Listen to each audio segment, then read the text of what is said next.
Hospitals కొచ్చే పేద రోగులకు మానవత్వం సేవాభావంతో చికిత్స అందించి ప్రభుత్వ వైద్యంపై ప్రజలకు మరింత నమ్మకం పెంచాలని డిప్యూటీ సీఎం భట్టి విక్రమార్క పిలుపునిచ్చారు. రాష్ట్ర వ్యాప్తంగా ఎంపికైన 227 మంది నర్సింగ్ స్టాఫ్ కి నియామక పత్రాలు అందజేశారు. తమ ప్రభుత్వం అధికారంలోకి వచ్చిన నాటి నుంచి నిరుద్యోగ యువతకు ఉద్యోగ అవకాశాలు కల్పించడంతో పాటు ప్రభుత్వ వైద్య రంగాన్ని బలోపేతం చేయడానికి ప్రాధాన్యత ఇస్తోంది అన్నారు డిప్యూటీ సీఎం. ఈ నియామకాల ద్వారా రాష్ట్రంలోని ప్రభుత్వ ఆసుపత్రులు, గ్రామీణ వైద్య కేంద్రాల్లో నర్సింగ్ సేవల కొరత తీరనుంది.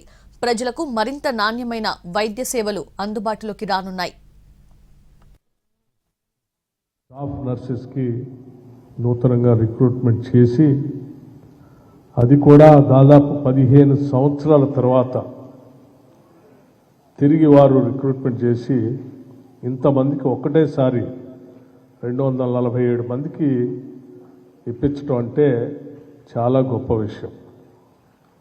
వారిని రాష్ట్ర ప్రభుత్వం నుంచి నేను మనస్ఫూర్తిగా అభినందిస్తూ ఇంతటి మంచి కార్యక్రమం చేపట్టి ముందుకు పోతున్నందుకు హృదయపూర్వకమైనటువంటి అభినందనలు. మెడికల్ కేర్ అందించడం కోసం ఉపయోగపడే నర్సింగ్ స్టాఫ్ని కూడా మనం పెంచాలనేటువంటి ఆలోచనతోనే ఈ రిక్రూట్మెంట్ చేస్తూ మీ అందరికీ ఈరోజు నియామక పత్రాలు ఇస్తూ ఉన్నారు. పొందుతున్న మీ అందరికి కూడా అద్భుతమైనటువంటి అవకాశం. ఈ నర్సింగ్ వృత్తి ద్వారా కొన్ని లక్షల మందికి ఈ జీవితంలో భవిష్యత్తులో ఇబ్బందులు ఉన్నటువంటి వాళ్ళకి మానవ కోణంతో సేవ చేసేటువంటి భాగ్యం మీకు కూడా దొరుకుతుంది. దాన్ని పొందినందుకు మీ అందరికి కూడా నేను హృదయపూర్వకంగా అభినందనలు తెలియజేస్తాను.